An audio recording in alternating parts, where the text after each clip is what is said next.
сіздің тоқал алуыңыз мүмкін бе? Мүлдем бұны айтпай қойсақ қалай болады? Сенімен ешкім араласқысы келмейді негізі ше, бұл өмірде. Сен танысу үшін сен бірінші қызық болу керексің, екіншіден пайдалы болу керексің да. Сізбен баняға бару үшін не істеу керек? Сөйлесуің керек, общение ұстауың керек, сырласуың керек ше, онсыз болмайды да. Айына қанша табасыз? 70-80 миллион тапқан моментім болды. Сізден қарыз алу керек екен да. Мені инфосыған деп көретін болса, ну солай ойлай берсін, например ше. Осы сөздердің сізге қаншалықты қатысы бар деп ойлайсыз? Білмеймін, сол ситуация мен бір 10 жасқа есеткендей болды. Басында үлкен стрессте болдым негізі ше, там ішімде алай дүлей деген сияқты. По-черному деген сияқты нәрселер бар ғой, мысалы, ол жақтан да сенде таныс болу керек. Сізді негативті комментарийлерді өшіріп отырады деп естідім. Сол рас па? Мінсіз емеспін. Сәлем баршаға, кезекті шығарылымды назарларыңызға ұсынамыз. Бүгін бізде қонақта кәсіпкер инфобизнесмен Шалқар Қайратұлы. Қош келдіңіз. Қош көрдік, қуаныштым. Шалқар мырза, ең әуелі сұрақты төтесінен бастайық. Инстаграм сізге не берді? Аллаға шүкір, Инстаграм маған өмірімді 180 градусқа өзгертті десем қателеспеймін. Өйткені Инстаграм маған танымалдық та берді, ақша да берді, дос та берді, үлкен-үлкен мүмкіндіктер берді. Инстаграм бір сөзбен айтқанда менің өмірімді до и после қылды ғой. Семьямыз өте қарапайым. Әкем де, анам да әлі күнге дейін мысалы мемлекеттік жұмыскер, айлықтары да көп емес. Біздің тұрған үйіміз де мысалы ескі үй болды. Мен шыққым келді, өскім келді. Әке-шешемнің мысалы қалаған нәрселердің барлығын ойланбастай алатындай, бағасына қарамай сондай өмір сүретіндей деңгейге шығарғым келді мысалы. Қалай біз Аллаға шүкір табыс тауып бастадық, не істеп бастадық, ол кісілер мысалы былтыр алғашқы шетелдерін шықты, шетелдерін көрді. Өзім тұрған Талғардағы үйімнің артынан біз 2 этажды үй салдық. Соны үйді салып бердім. Әкеме былтыр жаңа көлігін алып бердім. Болмаса оның алдыңғы көлігін 12 жыл бойы айдағанда, голланд болатын 89 жылғы. Аллаға шүкір, осы көп жылдан бері өзіміздің квартирамыз болған армандаған едік. Осы жазда сол квартирамызға да жеттік Алланың қалауымен. Оған дейін де біз қателеспесем бір 12 рет па квартира ауыстырған екенбіз Алматыда ше. Ана үйде тұрдық, одан кейін ана үйде уже. Бұл сіздердің алғашқы үйлеріңіз е? Негізі бұл біздің екінші квартирамыз. Алғашқы квартирамызды алғанбыз, ол қаланың шетінде болды да. Шұғыла жақта болды. Біз ол үйді алдық, ол үйде тұрған жоқпыз. Ол үйге квартирант кіргізіп қойдық. Сөйттік та біз қаланың ортасынан, жұмыстың бәрі қалада, қаланың ортасынан үйіміз болса екен деп жүрдік. Сонымен Алланың қалауымен үйімізді алдық қой осы неде. Қаншаға алдыңыздар? 110 миллион. Сіздің ағайындарыңыз туралы білгіміз келеді. Бауырларыңыз туралы. 4 бауырымыз. Енді алғашқы ағам мен әпкем, ол кісілер енді ауылда апамның қолында өскен, апамның балалары деген сияқты болады. Кәсіпте болмаса да ол кісілер андай мемлекетте жұмыста, соңғы 2-3 жылдағы уже олар көріп, мемлекет емес, жеке кәсіп бастау керектігін түсінді. Мысалы, менің ағам уже үйін жанынан монша салды мысалы. Одан кейін қазір бір КамАЗ алды, сол КамАЗбен жұмыстар жасап жүр деген сияқты. Сөйтіп уже кәсіпке кету керектігін түсініп бастады. Ал семьямдағы енді бір алғырлау болған, шустерлау болған өзім деп айта аламын. Сол. Ал меніңге қарындасым уже менің ізіммен жүріп, менің артымнан мен түскен дарын школаға түсті. Сосын мен оны өзім финансист ретінде оқыттым, как положено. Финансист болды, осын квалификациялы. Қазір уже ол қасқыр болып алды да, мысалы ше. Қазірдің өзім мысалы, өзінің көлігі бар тоже мысалы там 15 миллион қалған.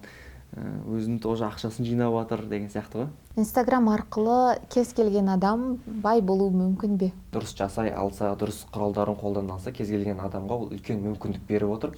Өйткені бұрындары қандай еді? Бұрында адам танылу үшін ол өте көп қиындықтар, көп баспалдақтар бар еді. Ол белгілі бір жерде жарыстарда жеңу керек, оны бір адам байқау керек. Ол байқаған адам оны алып шығу керек. Мысалы, газеттерге шығару мүмкін, телевизорге шығару мүмкін, радиоға шығу мүмкін, концерттер, оның бәріне көп қаржы талап ететін да. Ал қазір мысалы кез келген адамның қолында телефон бар, телефонды алады, көп адамға пайдалы контент жасайды, видео жасайды, болмаса өзінің өнерін көрсетеді, талантын көрсету арқылы бір-ақ күнде мысалы адам алды, ешкім болып ұйықтады, таңертең бүкіл әлемге танымал адам болып оянды. Сондай мүмкіндік беріп отыр да. Сол секілді әлеуметтік желі, ол Инстаграм болсын, TikTok болсын, кез келген адамды бір-ақ күнде танылтып жібере алады. Сол үшін соны енді танылту бар. Танылту дегеніміз ол внимание бар деген сөз да. Ал вниманияны адам дұрыс қолданса, ол ақшаға айналдырылады. Қазір нақты осы инфобизнестің ішінде де неше түрлі бағыттары бар я. Сіз қай бағытымен айналысып жатырсыз? Сол туралы кішкене тарқатып айтып кетсек. Әлеуметтік желіде блогерлер бар, эксперттер бар. Сол эксперттердің өзінің табысын арттыруға, көбірек ақша табуына көмектесіп, солардың арт жағында жүретін тұлғамын деп айта аламын. Бір сөзбен айтқанда инфопродюсермін, маркетологпын, кәсіпкермін. Яғни біз сол кісілердің яғни аудиториялары бар, сол аудиториялар арқылы ақша табуға көмектесеміз. Біз олармен өнім шығарамыз. Ол өнімдер бізде курс болуы мүмкін, ол бізде менторство болуы мүмкін, ол офлайн мастер класстар болуы мүмкін, бұл енді инфобизнес жағынан кітаптар болуы мүмкін. Біз кітаптарын сатып беруге, кітабын шығаруға көмектесеміз. Одан бөлек біз қазір енді тауарный бизнес, мына Қытаймен бизнес өте дамып жатқаннан кейін біз ол кісілердің өз атынан өзінің тауарларын шығарып беруге көмектесіп жатырмыз. Яғни бізде өзіміз олар қалаған бренд бойынша шығарамыз, болмаса өзіміздің брендтер бар дайын, сол брендтерді сол блогерлердің аудиториясына шығарып, сатылым жасап, сол сатылғаннан процент алып, бірге жұмсап ақша табамыз. Қалай ойлайсыз, осы инфобизнесті бір мамандық ретінде бекіту қажет пе? Әлде бұл бүгін бар, ертең жоқ, жай қазір ғана актуалды сала ма? Негізі инфобизнестің үстін былай қарасақ, жалпы білім беру саласы ғой негізі ше. Бұл инфобизнес деп атын енді былай айтады. Инфобизнес деген жаңағы біреулерге даже жаман естілуі де мүмкін, өйткені инфобизнес деген бір андай елдерді алдап, өтірік, нашар өнімдерді ұсынып ақша табу дегенде көзқарас бар да халықта ше. Сол үшін инфобизнеске деген әртүрлі пікірлер бар. Ал айтып айналып келгенде ол жалпы білім беру саласы. Кез келген мықты адам ол түбінде сол білім беруге инфобизнеске келеді. Өйткені кез келген мастерствоның, кез келген мықтылықтың келесі этабы ол артыңнан шәкірт дайындау. Өзіңнің берген, өзіңнің жинаған біліміңді, өзіңнің жинаған тәжірибеңді басқа бір адамдарға табыстап кету деген сияқты нәрсе де. Сол үшін кез келген адам түбінде ол осы білім беруге инфобизнеске келеді да. Соның бұның талас тоқтамайды, өйткені Қазақстан дамушы мемлекет. Дамушы мемлекетте универ ол бір пример да, білім алудың ше, бірақ универге шыққаннан кейін де 95% адам өзінің мамандық бойынша жұмыс жасамайды негізі. Қазір бір жерден заман өте тез өзгеріп жатыр да, мысалы. Бір ай бұрын жұмыс істеп тұрған инструменттер уже бір айдан кейін актуалды болмай қалады. Ал универде сонау советский заманда 90-шы жылдар, 70-ші жылдар, 80-ші жылдардағы методикамен үйретіліп жатыр да, әлі де жаңармаған ешкімдегі білім беру технологиялары, мысалы өйткені олар енгізіп үлгермейді ғой, мысалы бүгін ғана мысалы искусственный интеллект қазір соңғы уақытта тренд болып жатыр ше. Әлі оны универлерге кіргізіп үлгерген жоқ. Ал ол болса прям колоссальный күн сайын мықты дамып жатыр да. Біз сол секілді заманауи шетелде болып жатқан, бізде Қытайда болып жатқан, жан-жақта болып жатқан заманауи жаңа бір форматтағы білімдерді аламыз, соны упаковать етіп, қазақ нарығында бір көзін ашып, білім беріп, көздерін ашып үйретіп жатырмыз деп айта аламыз да бұл жерде ше. Жалпы сіздің негізгі мамандығыңыз геодезия және картография екен, иә? Иә. Сіз бұл мамандықпен жұмыс істеп көрдіңіз бе? Мен жұмыс жасамадым. Геодезия, картография дегеніміз ол бізде жалпы құрылыс саласында қажетті мамандық. Жалпы құрылыстың дұрыс салуына бағытталған инструменттермен сол жердің түзулігін барлығын өлшейтін, соның барлығын қарастырылған сондай мамандық қой. Бұл да негізі көп табыс алып келетін өте қымбат мамандықтардың бірі негізі. Әрбір геодезист кемінде 2-3 миллионнан жоғары ақша табады негізі ше. Мен де сол үшін бүйтіп оның несін қарадым да, сол үшін сол неге түскем. Бірақ өзім ұбт-дан жетпей қалды негізі 1-2 балл. Өзім экономфакқа түскім келген басында. Сосын геофакты таңдадым, сол геофакқа түстім ғой. Неге бұл мамандықпен жұмыс істемедіңіз? Неге Инстаграмға кеттіңіз? Енді мен өзім Дарын мектебін бітірген негізі, Абай атындағы республикалық мамандандырылған, дарынды балаларға арналған қазақ тілі мен әдебиетін тереңдете оқытатын мектеп. Бізде мектептен де өз тілге, өнерге сондайға жақындық болды. Менің өзім Абай оқуларына, Шәкәрім оқуларына, Махамбет оқуларына, Мұқағали оқуларына барып қатысқанмын. Сол жақтан тілдер олындар жастан өнерге жақын болғандықтан кейін өзімді мен негізі журналист ретінде көретін. Сондай бір телевизорден бір танымал болсам деген сияқты. Енді соның қазір құралы Инстаграм болып тұр. Сонымен мен бала кездегі арманым, может, осы Инстаграмда орындап жатқан шығармын деп кейбір кезде ойланам да. Қалай ойлайсыз? Сіз сияқты мүлдем басқа саланы оқып, инфобизнеске келіп, сала ауыстырып жатқандар бар. Олардың арасында мемлекеттік грантқа оқыған жастар да бар ғой. Бұл мемлекеттің ақшасының ауаға кетуі деп есептемейсіз бе?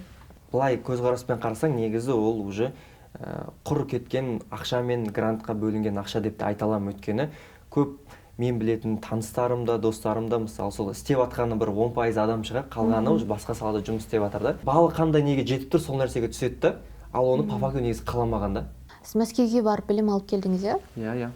Ол жақтан қандай білім алдыңыз, не оқыдыңыз? Мәскеуге мен өзім сол 2 рет білім алуға бардым. Сол жаққа барғаннан кейін уже масштабны ойлауды, уже СНГ бойынша ойлауды, алдағы 30 жылға жоспар құру деген нәрселерді сол жақтан беріп алып келдім. Сонымен уже менде бір Қазақстан деген бір не сияқты болып қалды да, бір ауыл сияқты болып қалды десек те болады да, уже әлемді көру керек, әлемдік компания жасау керек деген сияқты көзқарастар сол Москваға барғаннан кейін қалыптаса бастады менде. Алғашқы сәтті шыққан жобаңыз ол әйеліңізбен бірге жасаған, Лена ханыммен бірге жасаған жобаңыз деп айтуға келеді ме? Инфобизнестегі алғашқы сәтті жоба деп соны айта аламыз. Ал енді жалпы бизнесте, тауарный бизнесте болсын, біз Живилюкс деген зергерлік компания құрғанбыз 2018 жылы.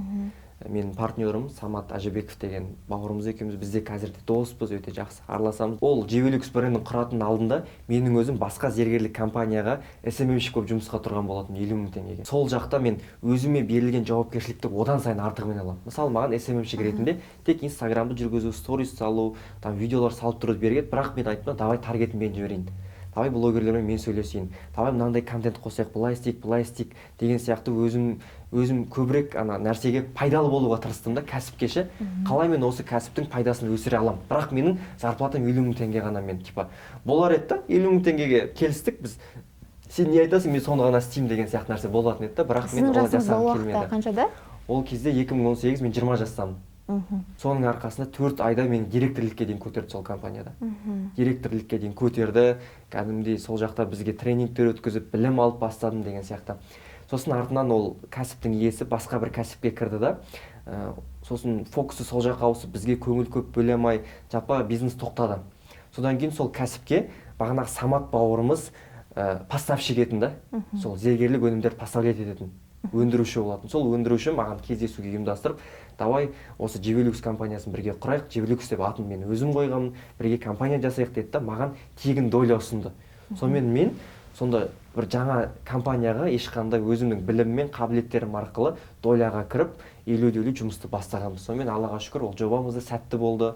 Ол жақта да үлкен жұлдыздармен жұмыс жасадық, танымал болдық. Содан кейін уже оның артынан карантин болды 20-шы жылы. Ал оның алдында мен 1 жыл бойы өзім келіншегімді визажистке оқытқанмын. Сонымен карантин болды.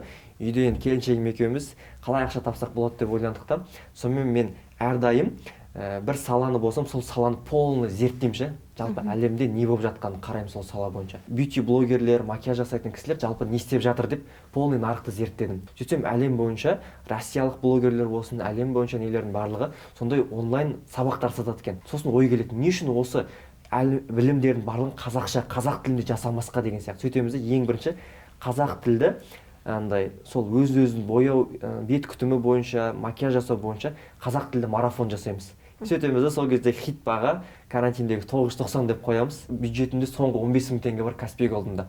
Соны карточкамда тіркеймін да 15 000 теңгеге таргетке жіберемін. 15 000 теңге таргетке жіберемін да, сонымен уже постымыз таргетте жүреді да, и бір қарасақ елдер уже оплата жасап жатыр 990 теңгеден. Бір 6 сағатта ма 180 000 теңге оплата түскен ғой. Сонда 180 адам оплата жасаған бағана обучениеге. Біз ол обучениені там примерно 5 күннен кейін басталады деп қойғанбыз. Уже адамдар оплата жасап жатыр. И мен түсіндім, что бұл нәрсе халыққа керек екенін, және бұл нәрсені біз массаға шығарсақ көбірек адамға сатуға болатынын түсіндім. Сөйтем да, мен сол кезде Живилюксте бүкіл блогерлермен мен жұмыс жасайтын. И кімде қандай статистика бар екенін мен білем. Сол кездегі бір астаналық фудблогер кісіден реклама аламын 150 000 теңгеге. Ол бізге 5 сторис салып береді да, сол сторисі салғаннан кейін 8 сағатта 850 000 оплата, потом бір күннің ішінде 1,5 миллионға оплата болады ғой. Еще бағанағы блогерден бізге тағы да 10 000 подписчик қосылады параллельно ше. 10 подписчик қосылады да мен түсінем, дәл осындай қазақ тілді контент жасау керек, және осы қазақша контент жасаймыз, және сол арқылы өнім шығарып, обучение сатсақ болады екен деген сияқты маған сразу ой келеді да. Сонымен уже келіншегім екеуміз как положено кірісіп бастаймыз. Ол кезде енді қолымызда құрал да жоқ, карантинде әйтеуір анна-мандан кальциевый лампаны табамыз.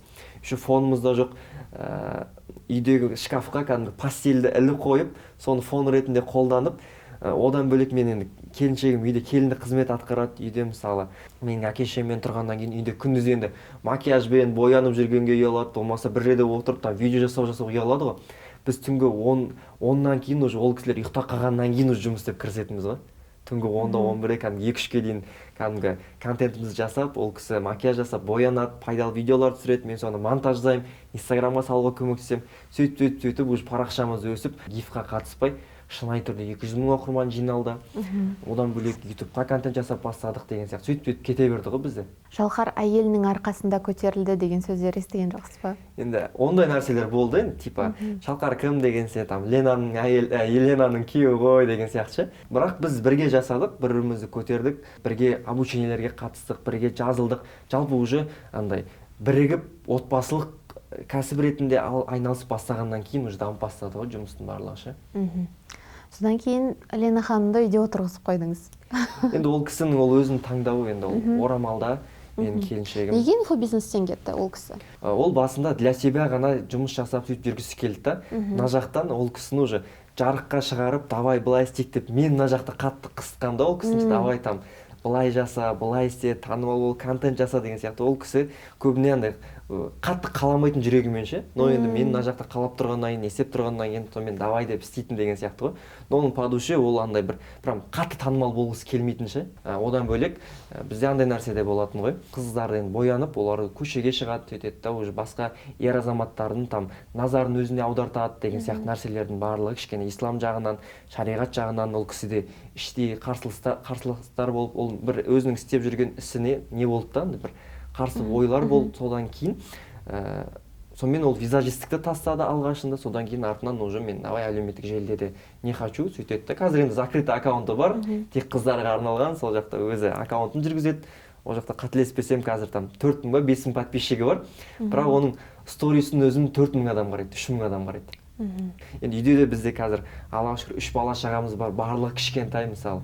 Ол кісілердің білім алуы, тәрбиеленуі, үйдегі тамағы тоқ болуы, дамуы, оның барлығы сол келіншегім мойнында, ал мен уже сыртта жұмыс жасаймын, еңбек етемін, сөйтіп бірге дамимыз. Келіншегіңіз сізді қолдады ғой. Сіздің тарапыңыздан ол кісіге қазір қандай қолдау болып жатыр? Жұма сайын гүлім берем, внимание аулаймын, өзінің қалаған сыйлықтарын алып беруге тырысамын. Жылына енді кемінде 2 рет, 1 рет шетелге шығып тұруға, демалып қайтуға тырысамыз мысалы максимально. Ақшаға басы қатпасын деп жұмыс жасаймын да, типа андай. Не істесем екен, там ақшадан қиналмағанын қалаймын.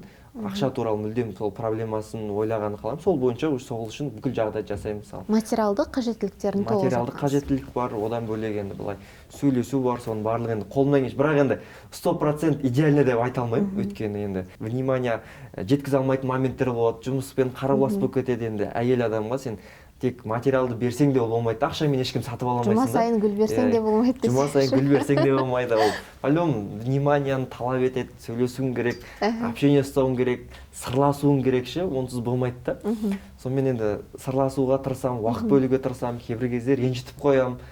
Но Аллаға шүкір енді отбасы болғаннан кейін сөйтіп болады деп ойлаймын, жетеміз деп иншалла. Қолдау максимально қолымнан келгенше қолдаймын. Сіз сияқты кәсіпкердің әйелі қанша жаратады айына? Мен өзім көп прям қатты санамаймын негізі ше. Енді там 200 мың аударшы, 100 мың аударшы болмаса, еще плюс садик бар, анау бар, мынау бар, миллионнан көп 100% кетеді ше. Мен бірақ санамаймын андай. Мына жақ керек тұр ма, давай деймін. Өзім кейбір кезде карточкамды бере саламын, мысалы өзім карточкам, менің карточкам төле бер деген сияқты өзі алып төле береді, мен оған бір қатты контроль жасамаймын. Әйел адамды жоқшылық, ер адамды тоқшылық құртады деген сөз бар ғой қазақта. Бар. Сіздің тоқал алуыңыз мүмкін бе? Білмеймін, мен көзқарасым пока жоқ. Әзірге жоқ, бірақ жоқ деп айта аламын, жоқ деп толыққанды айтсам да болады. Сіздің бір адамдарға қарызыңыз бар ма? Қазіргі уақытта енді бір-ақ адамға қарызым бар, ол енді өзімнің жақыным, мысалы ше. Қанша теңге? Примерно 4 миллиондай қарыз ғой. 4 миллиондай қарыз, бірақ енді ол менің жақын адам болғандықтан біз всегда ақша алмасатын адам ғой. Мен оған ақша берем, ол маған ақша береді. Бұл материалдық қарыздар, моральдық тұрғыдан кімге қарызбын деп есептейсіз? Айтады ғой, бір әріп үйреткен адамға сен өмір бақи андай тағзым жаса деген сияқты. Мысалы мен енді өзімнің өмірімде менің осындай жетістікке жетуіме, осындай өзгеруіме көмектескен әрбір адамға алғысымды айтқым, мен әрбір адамға әлі күнге дейін қарыздарым деймін. Мен ол кісіге маған қалай ол кісілер андай ешқандай несіз көмектесті, мен де ол кісілерге кейін болашақта көмектескім келеді. Постоянно ойымда қалған жақын адамдар бар, сол кісілердің тоже тізімі бар, мысалы ше, иншалла болашақта жақсы жетістіктер жасасам, не істесем, сол кісілерге де мен өзімнің алғысымды айтып, рахметімді айтқым келетін адамдар өте көп. Сіздің алдыңызда қарыздар адамдар бар ма? Бар, иә. Менде мынандай ситуация болған, тоже мен 18 миллион қарызға кірген моментім болған. Қарызға кіргенде қалай болды, мен қарызға кірген жоқпын. Мен бір кісілерге 18 миллион құйдым, ол бізге тауар қойып беру керек болған, артынан тауар да жоқ, ақша да жоқ, сол бойынша жоқ болып кетті ше. Сондай ситуация болған. И артынан біз оны таптық, былай да сөйлестік. Сонымен ол кісі әйтеуір шетінен әйтеуір 100 мың жібереді, 200 мың жібереді, сөйтсек ол кісі одан да үлкен қарыздар бар екен да. Бұл маған үлкен сабақ болды мысалы ше. И мен ол маған 18 миллион беру керек еді кезінде, менің чувство болатын ше. Сол как будто бір маған ақшаны беретіндей, бір андай бір ақшаны мен бір ақша алатындай деген сияқты сезіммен жүретін едім да. Содан кейін артынан уже ол ақшаны ұмыттым, короче, как будто мен өмірінде болмаған сияқты ол ақшаны ұмыттым. Бағанағы маған қарыз адамдардың да ақшаны ұмыттым. Сөйттім да уже енді арасында бір жазып қоямын, бірақ мен оны ойламаймын да, мен типа сол жақтан ақша маған түсіп болады, сонымен мына тірліктерімді істеп кетемін деп вообще ойламаймын. Уже ол ақшаны жоқ деп есептеймін да. Сол кезде менің миымда уже жаңа бір ақша табудың жолдары келе бастайды да, мен уже соларды істеп бастаймын деген сияқты ғой. Сізден қарыз алу керек екен онда. Уже қазір қарыз бермеймін мен. Мысалы менен келіп миллион сұрайды, мен өзім қаншаны бере аламын деп көмегін беремін, мысалы там 100 мың беремін, короче 50 мың беремін. В общем, уақыты келгенде возможность болғанда қайтарасың, а былай мен саған көмегім болсын деп беремін да, короче, ситуациясына байланысты. Жалпы қазір командаңызда қанша адам жұмыс істейді? Қазір бір ключевой 10 шақты адам жұмыс істейді, ал именно үлкен запусктар кезінде біз 200-ге дейін адам жинаймыз. Қанша жалақы алады? Жалпы инфобизнесте солай кадрда жұмыс істеу, маман болып жұмыс істеу қаншалық тиімді? Енді если жақсы маман болатын болса, өз ісінің маманы ретінде жұмыс істей алатын болса, біз жақсы қаражат төлейміз. Мысалы, мен өзім командамда жұмыс істеген адамдар примерно 11 миллион алған уақыт болған, мысалы, менде бір командадағы. Ол қандай маман болды? Ол менде project болды. Мысалы, мен бір жобаны алам, мен жобада главный продюсермін, және менен кейінгі project бар. Сол жобада жауапты проектный менеджер, например. Мен оған өзімнің пайдамнан доля берем. Енді целом әртүрлі, мысалы, видеографтар бар, мобилографтар, менің постоянно жүретін мобилограф бар, мысалы, 300 мың, 400 мың теңге жалақы алады. Енді ол жалақысынан бөлек, оның обетін, мысалы, мен алып төлеп беремін, тамақтары тоқ деген сияқты жанымда жүреді постоянно. Одан бөлек біз енді әр жобаға байланысты ол адам саны көбейіп, азайып отырады, жобаның несіне байланысты ғой, объемына байланысты. Баняда нетворкинг ұйымдастырасыз, ол жақта не талқылайсыздар? Мысалы, біз Баняға просто жиналмыз. Мысалы, бір кісі өзінің жаңа көлігін алды.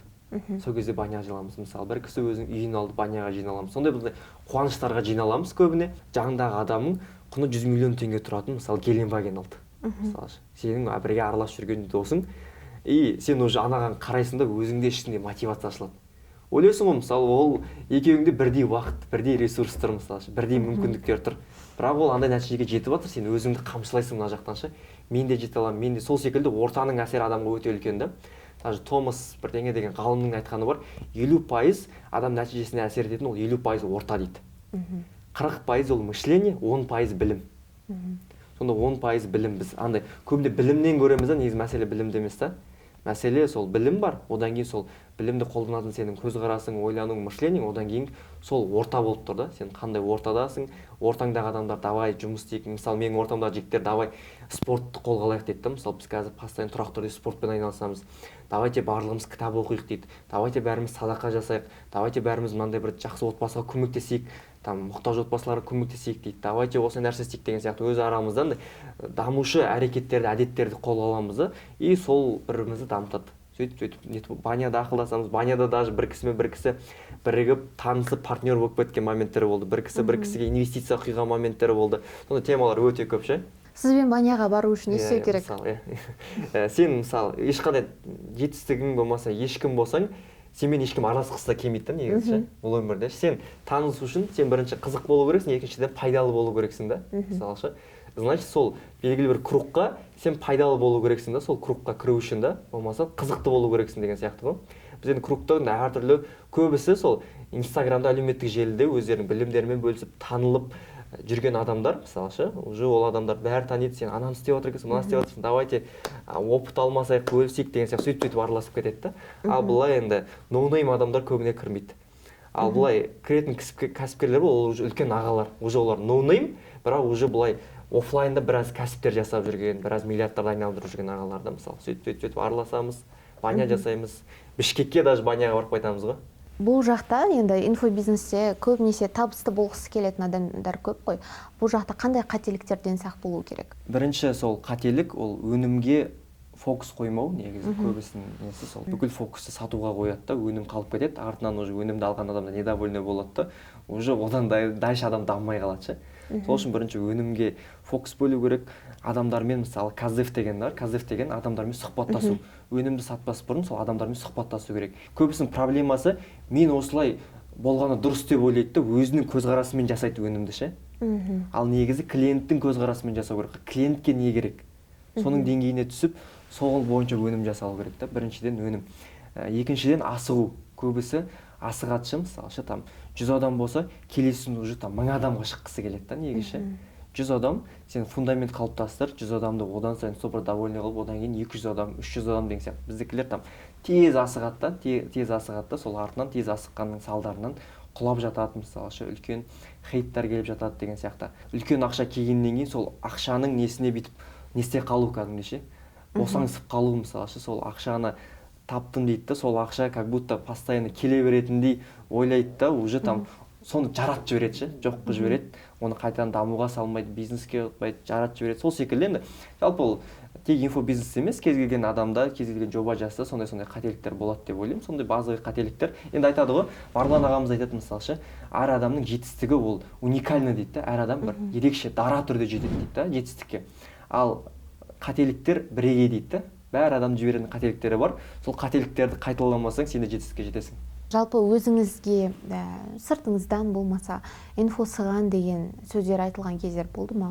Там комментарийге де жазып кететін адамдар бар мысалы ше. Мен не істемеймін, бір оны көңіліме қатты ала бермеймін, өйткені ол адамның ойлау шеңберімен менің реальностьтім басқаша мысалы ше. Мені инфосыған деп көретін болса, солай ойлай берсін, например ше. Ол өзінің көзқарасында солай көріп тұр да әлемді ше. И андай нәрсе де бар да, мысалы сенен мықты, сенен күшті адамдар саған келіп жаман комментарий жазбайды деген нәрсе бар да, мысалы ше. Маған келіп мысалы Марлан ағамыз болмаса бір мықты кісі келіп жаман комментарий жазбайды да, өйткені оларға онда оған уақыты да жоқ та, біреуге комментарий жазуға деген сияқты. Өзінің ісімен, өзінің қызметімен айналысып жатыр деген сияқты. Мен де өзімнің ісіммен, қызметіммен, мен главный дұрыс нәрсе жасап жатырмын, көмектесіп жатырмын, пайдамды тигізіп жатырмын. Сол арқылы да жасай беремін. Ал ит үреді, керуен көшеді деген сияқты ғой. Блогерлерге қатысты Тоқаевтың жолдаған үндеуі бар ғой, сол үндеуді бірге тыңдап көрейікші. Сегодня красивая жизнь в социальных сетях и агрессивная реклама так называемого успешного успеха создают у людей иллюзию, что добиться всего легко и просто. Какая-то часть молодежи в это верит и тратит свое драгоценное время впустую. Правда в том, что за любым достижением стоит кропотливая работа. Осы сөздердің сізге қаншалықты қатысы бар деп ойлайсыз? Бұл өзіміздің енді президентіміз не айтып тұр, ол сол секілді уже қайдан шыққан белгісіз, қандай еңбекпен тапқан белгісіз, просто так там андай жақсы өмірді ғана көрсету арқылы, сол арқылы өзінің өнімдерін сатып жатқан адамдарға қатысты болды деп ойлаймын да. Ал если ол өзінің еңбегін көрсетсе, қалай жеткенін, қандай қиындықтармен көрсететін болса, ол адамға деген көзқарас та басқа болады деген сияқты ғой. Критикалық түрде ойлана біліңдер деп айтты деп ойлаймын да. Елбасымыздың айтқысы келген нәрсе. Мен мысалы бір адамның өнімін, болмаса бір адамның несін сатып алмас бұрын, ол адам туралы толыққанды зерттеймін. Ол адам қайдан шықты, кімдерді оқиды, кімдерге подписан, мысалы. Мен даже ол адамның иінін алып тексеремін ше. Мысалы, қандай ол адамның өмірінде жағдайлар болған, қандай соттық істер болған, қандай қылмыстық істер болған екен, барлығын зерттеп барып қана шешім қабылдаймын. Мысалы, бір адаммен партнер болатын болсам да, ол адамның полный историясын зерттеп қараймын деген сияқты ғой. Курс сатып алатын уақытта сіз адамның иінін алып қарайсыз ба? Енді договор жасалады ғой бізде. Ол жеке партнерлық келісім, ал қарапайым халық бір кісіден курс сатып алатын кезде қалай тексеру керек? Менің ойымша ол адамның нақты жеткен жетістіктерін и шынайы отзывтарына қарау керек деп ойлаймын адамдардың ше. Барлығында жақсы отзыв бар ғой, барлығында жақсы өмір көрсетеді. Барлығында жақсы отзыв бар, бірақ енді әлеуметтік желі кең болғаннан кейін, мысалы кез келген адам туралы андай негативный отзывтарды да кездестіруге болады ше, просто соларды қарау керек, сол адамдарға жазып не ситуация болғанын анықтау керек деп ойлаймын да. Одан бөлек мысалы бағанағы отзыв жазған адамдардың сол адамдардың аккаунттарын сұрап, сол адамдармен жеке сұрауға болады да, мысалы ше.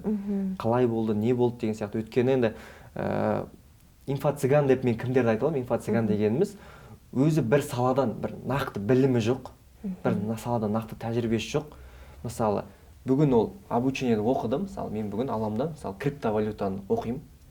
Сөйтем да бір аптадан кейін өзім курс сатып бастаймын. Бірақ мен өзім бастағаны бір апта болды. Әлі мен бұл жақта қадалған жоқпын, опыт жинаған, көрген жоқпын. өзі бір нәрсені үйренді да соны басқаларға сразу үйретуді ойлайтын адамдарды жалпы инфо-цыгандар деп айтады. Ал негізгі білім беру саласында қандай адамдар бар? Солардың кесірінен нақты білімді, нақты бір саланың мамандары таса қалып, соларға тас тиіп кетіп жатыр да, мысалы ше. Соларға там жаман көзқарас кетіп қалып жатыр. Не үшін? Өйткені бағанағыдай адамдардың мысалы, өйткені ол өзіне қатысы жоқ. Алды да ол бір нәрседен жетістікке жетпей жатып, оны уже үйретіп бастады басқаларға. Оның уже білімі таяз болғаннан кейін де шәкірттері де нақты нәтиже жасамай өтеді, негатив айтады да, ал ол целом жалпы білім беру саласына негатив туындатады деген сияқты ғой. Ал оның ішінде кәдімгідей қаншама 30 жыл, 20 жыл бойы бір салада тәжірибе жинап жатқан білімді мықты әр саланың эксперттері бар. Сіз сатып жатқан курстардан үнемі нәтиже шығады ма? Бізде енді 80% нәтиже шығады деп айта аламыз. Өйткені біз всегда контроль жасаймыз, қараймыз, тексереміз, қадағалаймыз. Өйткені мен максимально өзімнің там сатып жатқан неме адал болғанына, ярым таза болғанын қалаймын адамдардың алдында. Сол үшін біз бірінші мен өзім экспертті полный зерттеймін. Эксперт сол салада эксперт па?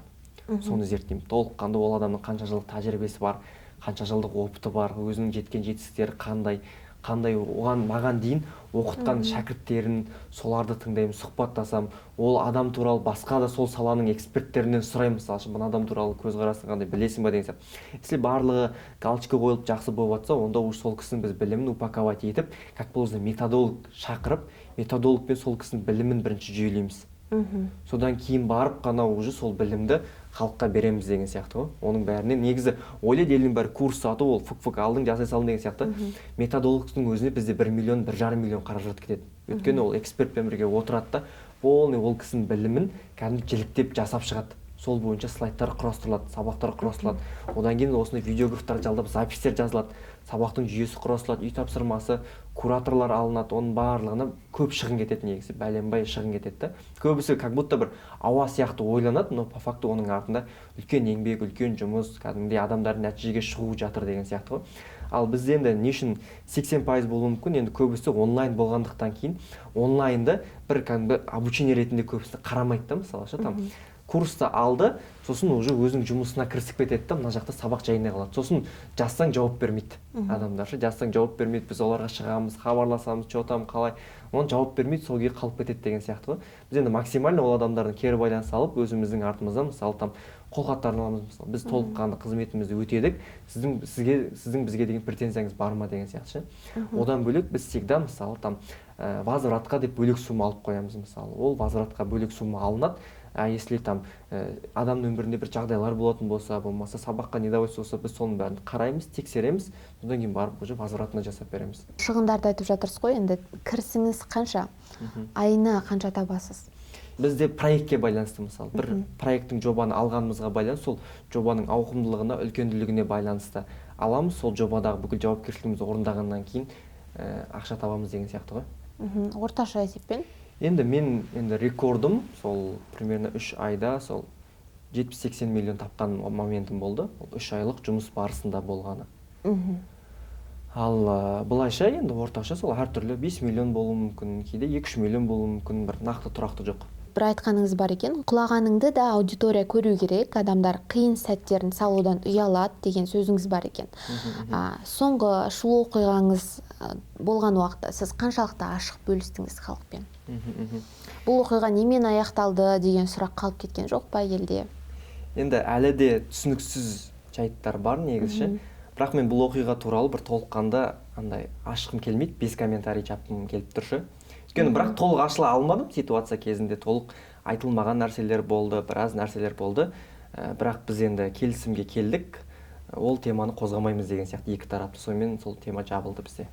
Бұл оқиға байланысты сот істі қозғалу керек болған негізі, иә? Адвокаттармен келісім жасап, барлығына дейін барғанбыз. Адвокаттардың өзінде біз нарықтағы мықты адвокаттарды жалдап, сол кісілермен уже сотпен шешейік дегенбіз, бірақ енді басқа да бір әртүрлі жағдайлар болғандықтан мен тоқтаттым оны барлығын. Сіздің тарапыңыздан тоқтатылды ма? Иә. Бұдан бөлек істі болып көрген кезіңіз болды ма? Бірінші рет өмірімде. Бұндай нәрсе бірінші рет. Енді Алла тағаланың сынақ қой, әрбір сынақ бізді күшейту үшін болады. Мысалы, если сен сол нәрседен жеңіп шықсаң, сен күшті болып шығасың деген сияқты ғой. Сол секілді мен оған дейін жалпы андай өмірде барлығы жақсы деп ойлайтынмын ше. бүкіл нәрсе жақсы болады. Мен енді өзім де негізі андай адаммен конфликтке жақын адам емеспін ше. Мен любой нәрсені жақсы, берекелі, жақсы шешкенді қалаймын да. Бірақ өмірде әртүрлі жағдайлар болады екен, әртүрлі нелер болады екен, уже қатты болу керек моменттер болады. Білмеймін, сол ситуация мен бір 10 жасқа есеткендей болды. Сол. Ол ситуациядан кейін қайта жұмысқа оралу қаншалықты қиын немесе жеңіл болды? Енді басында үлкен стрессте болдым негізі, там ішімде алай-дүлей деген сияқты. Но Аллаға шүкір, өйткені мен өзім ісіме адалмын, өзім ісімді білемін, мысалшы. Мен жақтан ешқандай нақты бір кінәнің болмағандығын білемін, мысалшы. Сол үшін де мен какес жүре бердім, дальше жұмысым жалғастыра бердім. Өйткені мен ешқандай бір андай бір не болатындай кінәм жоқ. Мен дальше жұмысым жалғастыра бердім, жасай бердім. Аллаға шүкір, қазірде көңіл күйім жақсы, нормально, жұмыс тұра береміз.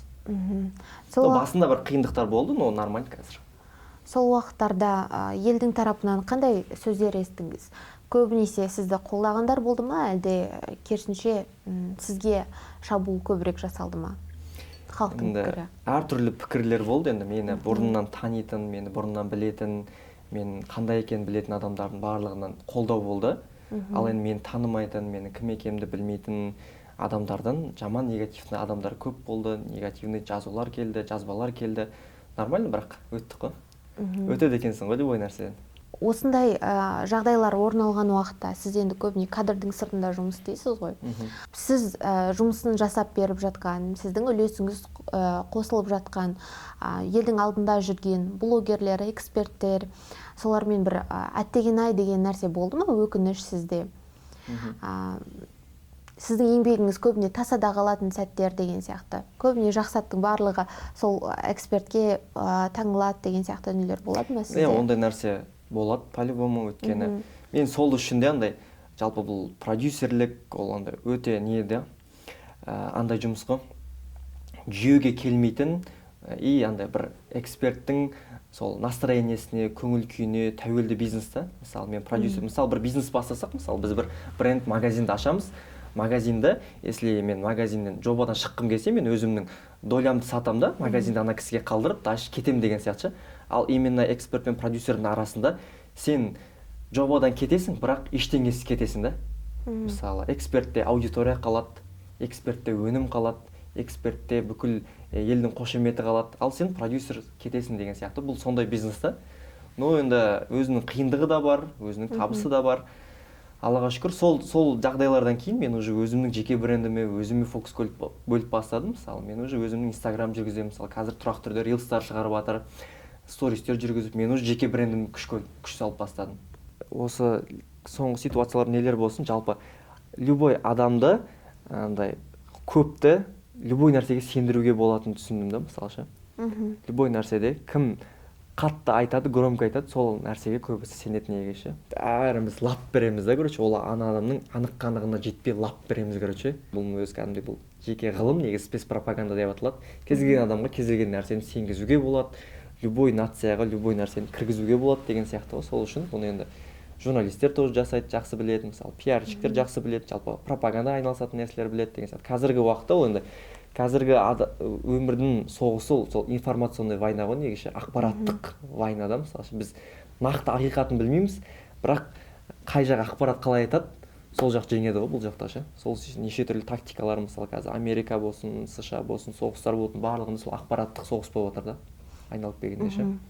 Сіз бұл соғыста қаншалықты мықты жауынгерсіз? Енді мен оған дейін шынымен ағандай бұндай ситуациялар болмағаннан кейін, бұл ситуациядан кейін мен енді есейлім деп айтылам. Содан кейін маған уже мынандай бір ой келді да, негізі кез келген адам толық мощный болу үшін ол адам жақсы нетворкер болу керек, әр жақта, әр салада өзінің таныстары болу керек. Мысалы, ол адамның, не знаю, мемлекетте, сотта, сол жақта бір мықты танысы болу керек деген ой келді. Біріншіден, екіншіден сенде мысалы енді әлі де айтпасақ та болады, бірақ андай по-черному деген сияқты нәрселер бар ғой, мысалы, ол жақтан да сенде таныс болу керек, мысалы, өйткені шешілмейтін моменттер болады. Одан бөлек сенде мысалы медиада мықты таныс болу керек, мысалы, сен либо бір блогер, сен үшін сенде тапитет алатындай неде болу керек. Сол секілді, одан бөлек, не знаю, бір главврач танысың болу керек деген сияқты. Әртүрлі салада сен мықты таныстарың болса, сен упакованный боласың деген сияқты нәрсе келді да. и уже сен ештеңеден қорықпайсың да, мысалы ше, өйткені пік жасай аласың. Ну, айналып келгенде бірақ бір адамға бір неге не істемеу керек, аллаға ғана не істеу керек қой. Бұндай таныстар болған жоқ па сізде сол уақытта? Болмады. Негативті пікірлерді қаншалықты қабылдай аласыз? Сізді негативті комментарийлерді өшіріп отырады деп естідім. Сол рас па? Мен негативті, енді если ол шындық болса, ол қала берген дұрыс та, ал если өтірік болса, ол өтіріктің одан да таралуын мен қаламаймын да, негізі. Өзіме қатысты өтіріктің одан сайын таралуын деген сияқты ғой. Сіздің әңгімеңізге қарап отырып, бір идеал образды көріп отырмыз да. Сондай бір идеал образ ұстанасыз ба, әлде шынайы өмірде сондай мінсіз адамсыз ба? Жоқ, мінсіз адам емеспін, мінсіз бізде ол Алла ғана. Қандай кемшіліктеріңіз бар сіздің? Енді кемшіліктер, әрбір адамда кемшіліктер көп деп ойлаймын. Мысалы, енді әрбір адамда кемшілік бар, менің өзімде де. Мысалы, мен кейбір кезде мысалы бір нәрсені бастаймын да, уже желанием қайтып кетеді, например, ол нәрсені до конца жеткізуге, до конца жеткізбейтін моменттерім болады, ерініп қалатын моменттерім болады, мысалы ше. Может, айтуым керек жерде өзімді тоқтатып қалатын моменттерім болады. Сол секілді енді кемшіліктер өте көп. Солай мінсіз емеспін. Сұхбатымызды осы жерден тәмамдайық. Сіз айтпай қалған, айтқыңыз келген осы сұхбатқа келерде сондай бір дүниелер бар ма? Барлығы жақсы. Негізі сізді шақырғаныңызға көптен көп рахмет. Алла разы болсын. Осындай керемет сұрақтарыңыз қойып негізі сіздің андай дайындаған сұрақтарыңыз, сөз саптауыңыз, жалпы осы келген нені аша алуыңыз, көрерменге максимально пайда бергіңіз келген көрініп тұр. Алла тағала сізге берекесін берсін, үлкен белестерде сізді көрейік, иншалла. Сол айтқым келетіні. Рахмет баршаңызға. Сол. Қымбатты көрермен, қоңыраушаны басып және біздің арнаға тіркеліп кетуді ұмытпаңыздар. Көп рахмет.